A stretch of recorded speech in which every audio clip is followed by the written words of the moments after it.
Hi, welcome to Savarez TV. Got the great honor, real pleasure to be with Van Wilks, who's with us directly from Austin in Texas.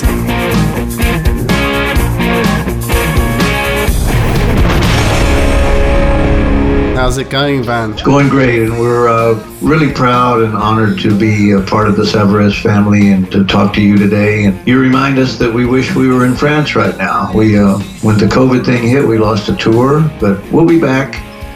So today, beautiful day in South Austin, Texas at my studio, and just really lovely talking to you and talking about the strings, and I'm jazzed about it. Well, am I seeing what I'm seeing in my neighborhood? Believing she sure looks good. 21st Century Blues, it was just time to do a new record. It had been like, 5 years or no, more than that, 6, 7. And I had some new songs sitting around, and I had all these ideas. And a good friend of mine owned a studio at his ranch in Dripping Springs. And the engineer that I've always used, my best friend Chet Himes, who sadly passed away in September. He's done just about all my records, and he did all the Christopher Cross hits and did some Stevie Ray Vaughan stuff. And he's just been, he was the kind of engineer where you could bounce ideas off of, and everything he did was real valid, and he could make you sound like you're really good. So he's sorely missed. But him and I worked together, and a lot of the record came together as little jams, and a lot of it was written in the studio because for once in my life I had the luxury of being able to just take my time and work on it. And so Christopher Cross wrote a song for me that's on the album called She Makes Me Crazy, and I sang it with an incredible singer from Austin who now lives in the Netherlands, Malfred Milligan.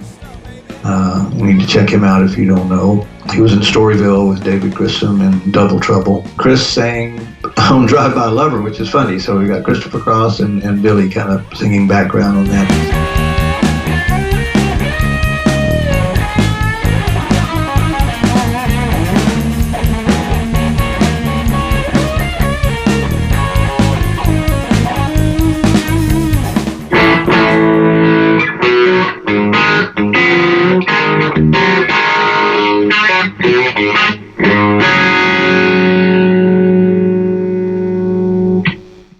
So I've done a lot of work with ZZ Top, and we were in the 70s. We were at my house in South Austin and came up with just an idea called Drive By Lover. And about 30 years later, Billy calls up and says, "Hey, do you remember that song we were working on?" And luckily, I had transferred it over the years from a little handheld cassette that we had on the coffee table and just putting ideas in to a digital. And so I said, yeah, I've still got that. So I sent him, there were little 30-second vignettes of just ideas, some of them really horrible. You could hear girls talking in the background, "Would you get me a beer?" And that was really funny. It was just a night of two Texas guys playing guitars and banging around, and then suddenly Billy said, "Well, I need a song for our La Futura album." Came out about 6, 7 years ago, I don't know. So I said, yeah, well, let me get this together and I'll send it to you. And then about 2 hours later, he played me a rough, and he said, well, Dusty needs a song to sing. So Dusty sang it. He said, whip out some words, man.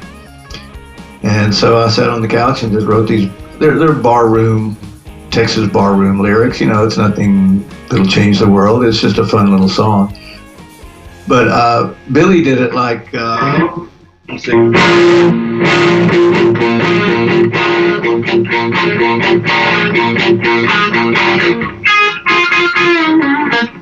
And so I changed it up a little bit in our version on my 21st Century Blues album that Billy produced. That song, that particular song, he came out to the studio at a ranch here in outside of Austin, and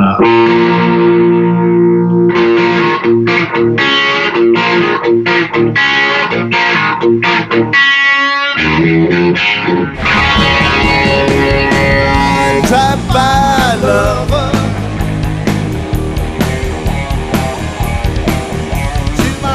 drive by lover. Yeah, with all my guitars, I tune down a half step. So I love doing that. anxious to see what they sound like when I really blast on stage.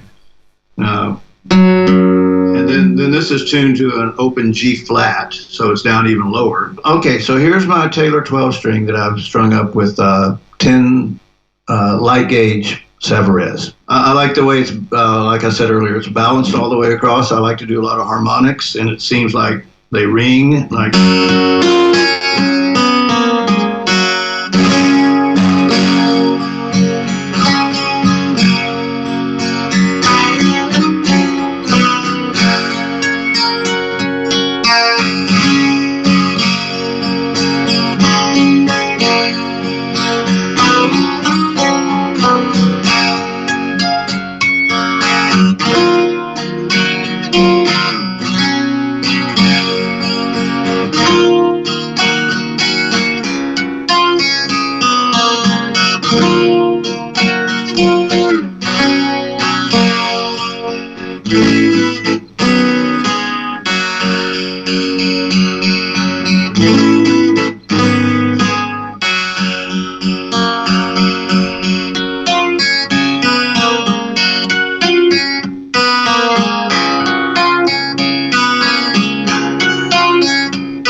It's nice how these strings have a real nice ringing to them that you can hear every little nuance. It's nice, and I also do. I like a lot of slide playing, and that's when it's really important that the guitar is balanced and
yeah. So it's nice when the string responds to your.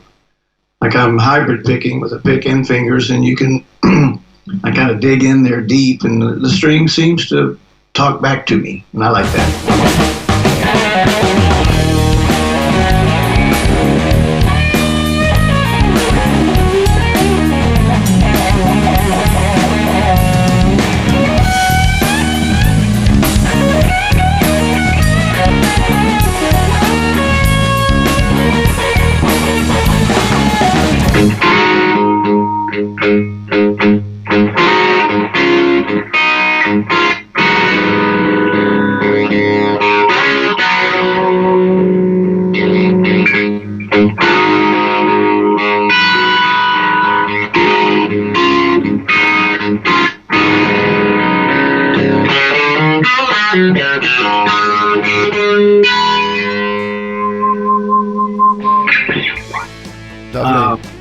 I don't know, they're just fun to play.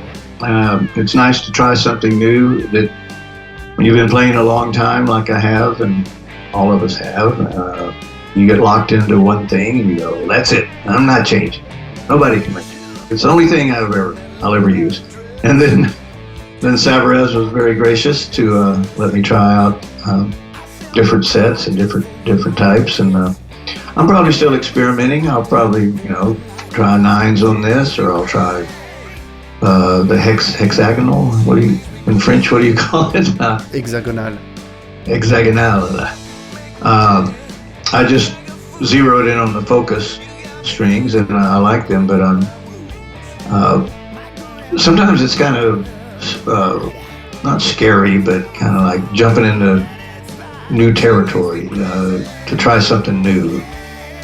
And we always kind of go what we're comfortable with, and I've always been comfortable with the strings I use, and so this is a fun little experiment, and it looks like it's going to be much more than just an experiment, because I really like the way these strings feel, and they seem to last. I've been doing some outside acoustic gigs with the 12 and with my Collings 6-string. And in Texas, we do have pretty heavy humidity, and my God, strings can be gone in a second. So I did 2 in a row without changing the strings on my acoustic and with the Savarez, and they held up real nice. I mean, the low E string on the acoustic still had some brilliance to it. It didn't sound like you had a pillow over your head or earphones on or something, but still had some brilliance and brightness to it, and that's the real test when a guitar string can stand up to the Texas humidity. My gosh, you can do that. It's good. So that's basically what I'm finding. The more I use Savarez, that they're balanced across the board, across all the strings. They have a real dynamic and quick response, and I like the certain harmonic value in it that I can hear immediately, and I don't know really how to explain that, but it works for me, and that's of course what's important to me. And I don't know, just real dynamic, and the fact that they seem to last, which is important to a guitar player. You don't want to have to change every gig. You like them to get a little broken in. Sometimes strings are too bright, and they kind of mellow out over the days, and that's when they really set in nicely. So it remains to be seen what I'll discover with the Savarez strings, but so far, man, I love them. Okay, so thank you so much, Van, for your generosity and your time. It was such a treat to have you online, and thanks for spending all this time showing us all your great guitars and talking about your great music and stuff. Big fan. It's been such a treat having such a good time with you. Anyway, thank you for everything, honestly. Well, we're coming to you from deep in South Austin, Texas, and we want to thank Savarez and you, Matt, and we want to thank technology for allowing us to do this, because in this brave new world we're living in, it's kind of crazy out there, and we can't meet in person. So, wonderful way to hook up and talk about Savarez and show off some cool guitars, and we hope to see you in person one of these days, and we will be back in France before you know it. And in the meantime, play louder than God. And in tune. Good night. Vous allez bien ce soir.